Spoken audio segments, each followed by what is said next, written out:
आईने हिंदी के एक नए एपिसोड में आपका स्वागत है। दोस्तों, पिछले लगभग 2 साल से अगर भारतीय रक्षा क्षेत्र में किसी एक प्रोजेक्ट की सबसे ज्यादा चर्चा हुई है तो वो है तेजस मार्क 1 अल्फा। एक तरफ भारतीय वायुसेना लगातार नए लड़ाकू विमानों की मांग कर रही है, वहीं दूसरी तरफ हिंदुस्तान एरोनॉटिक्स लिमिटेड का दावा था कि उसके पास उत्पादन क्षमता मौजूद है।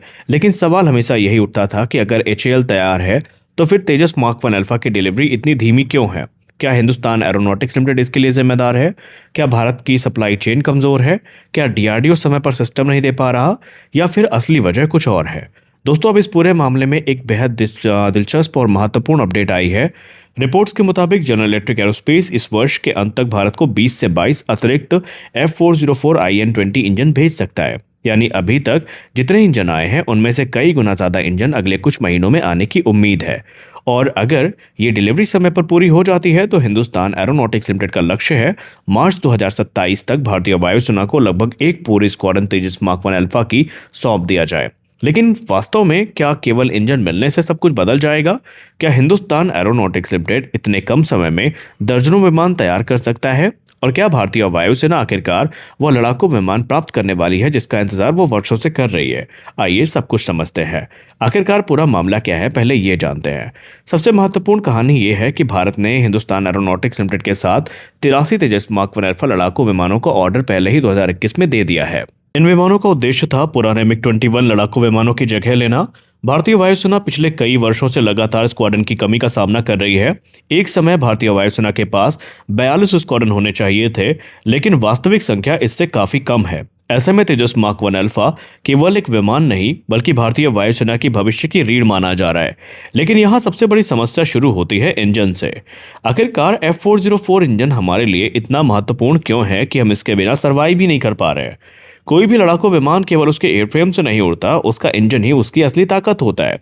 तेजस मार्क 1 अल्फा में इस्तेमाल होता है जनरल इलेक्ट्रिक एरोस्पेस का F404 IN-20 टर्बोफैन इंजन। ये इंजन तेजस के लिए विशेष रूप से डिजाइन किए गए संस्करणों में से एक है और यही इंजन विमान को आवश्यक थ्रस्ट भी देता है। यही सुपरसोनिक उड़ान की क्षमता सुनिश्चित करता है। यही take off, high speed manoeuvre और कॉम्बैट प्रदर्शन की नींव है। अगर इंजन ही नहीं है तो चाहे जितने विमान के हम फ्यूजलाज तैयार कर लें, चाहे जितने ही हम दूसरे हिस्से को तैयार क्यों न कर लें, वो केवल एक अधूरा एयरफ्रेम बनकर रह जाएगा। और यही पिछले 1.5 साल से हो रहा था। अब अगर हम देरी की वजह की बात करें तो बहुत से लोगों ने एचएएल की आलोचना करी और खुद इंडियन एयरफोर्स चीफ ने कई बार अपना जो सब्र का बांध है वो तोड़ा। लेकिन रिपोर्ट्स में कुछ और अलग तस्वीर दिखती है। एचएएल लगातार एयरफ्रेम बना रहा था, विंग तैयार कर रहा था, फ्यूजलाज असेंबल कर रहा था, एवियोनिक्स इंस्टॉल हो रहे थे, एसा रडार फिट करने की तैयारी चल रही थी। यानी फैक्ट्री नहीं रुकी, उत्पादन चलता रहा। लेकिन अंतिम चरण पर पहुंचकर विमान रुक जाते थे। क्यों? क्योंकि इंजन ही उपलब्ध नहीं थे। अब रिपोर्ट्स के अनुसार हिंदुस्तान एरोनॉटिक्स लिमिटेड के पास कई तेजस मार्क 1 अल्फा विमान पहले से एडवांस स्टेज पर तैयार हैं। बस अंतिम इंजन इंटीग्रेशन बाकी है। तो आखिरकार जनरल इलेक्ट्रिक इतनी डिले कर क्यों रहा था, जब उसको पता है कि अगला जो कस्टमर है उसकी पूरी की पूरी एयरक्राफ्ट की जो लाइफ लाइन है वो उनका ही इंजन है।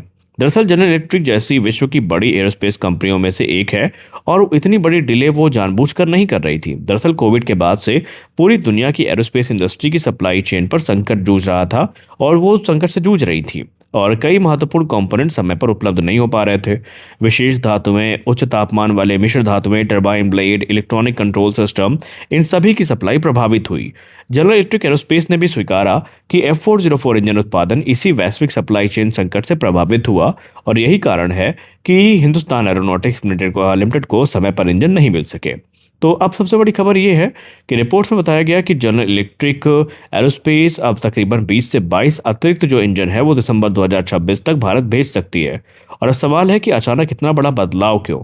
इसके पीछे एक महत्वपूर्ण वित्तीय कारण भी है। जनरल इलेक्ट्रिक एरोस्पेस का वित्तीय वर्ष 31 दिसंबर को समाप्त होता है। कंपनी चाहती है कि जितने अधिक इंजन संभव हों वर्ष समाप्त होने से पहले डिलीवर कर दिए जाएं। ऐसा करने से वे अपने मौजूदा वित्तीय वर्ष में इन डिलीवरी को दर्ज कर पाएंगे।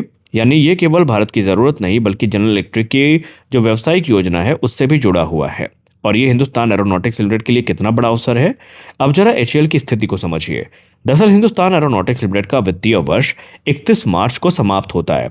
यानी दिसंबर तक अगर इंजन मिल जाते हैं तो एचएएल के पास लगभग 3 महीने होंगे और इन 3 महीनों में इंजन इंस्टॉल किए जाएंगे, सिस्टम इंटीग्रेशन होगा, ग्राउंड टेस्ट होंगे, टैक्सी ट्रायल होंगे, फ्लाइट टेस्ट होंगे, गुणवत्ता का परीक्षण होगा और उसके बाद भारतीय वायुसेना जो है वो विमान को एक्सेप्ट कर लेगी। और यही वजह है कि हिंदुस्तान एरोनॉटिक्स लिमिटेड अब काफ़ी आशावादी नजर आ रही है।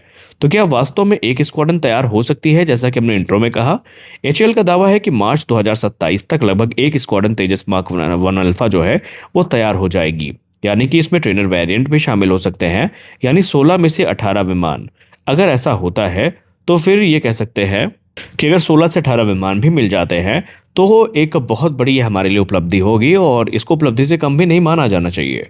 अब भारतीय वायुसेना लगातार जहां मिग-21 के जाने के बाद से जूझ रही है, नए फाइटर जेट को प्राप्त करने के लिए बेताब है, उनके लिए भी ये जो विमान है एक बहुत बड़ी राहत बन के आएंगे। ऐसे समय में हर तेजस मार्क 1 अल्फा भारतीय वायुसेना की युद्ध क्षमता को बढ़ाएगा।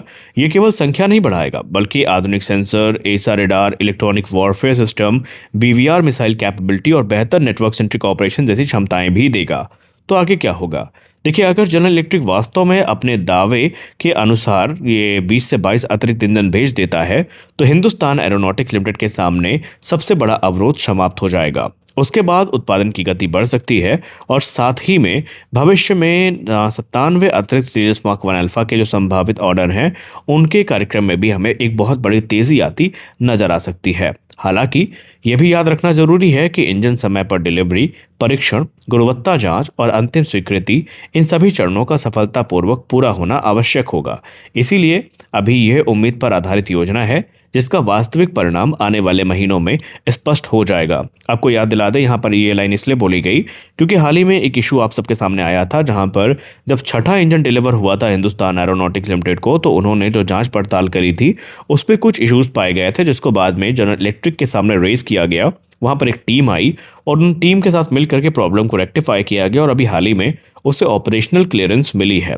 तो ऐसे में हर इंजन का डिलीवर होना भी जरूरी है और उसका सही से काम करना भी जरूरी है।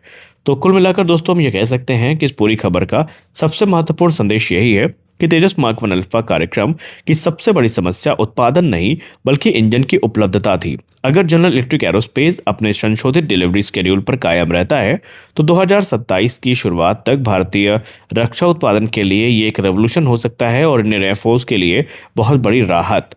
अब हिंदुस्तान एरोनॉटिक्स लिमिटेड के पास पहले से तैयार एयरफ्रेम है, सप्लाई चेन सक्रिय है, निर्माण क्षमता बढ़ाई जा चुकी है और सबसे बड़ा इंतजार केवल F404 इंजन का है। अगर ये इंतजार खत्म होता है तो भारतीय वायुसेना को तेज गति से नए तेजस मार्क 1 अल्फा मिलने शुरू हो सकते हैं जिससे देश की वायु शक्ति और स्वदेशी रक्षा निर्माण दोनों को मजबूती मिलेगी।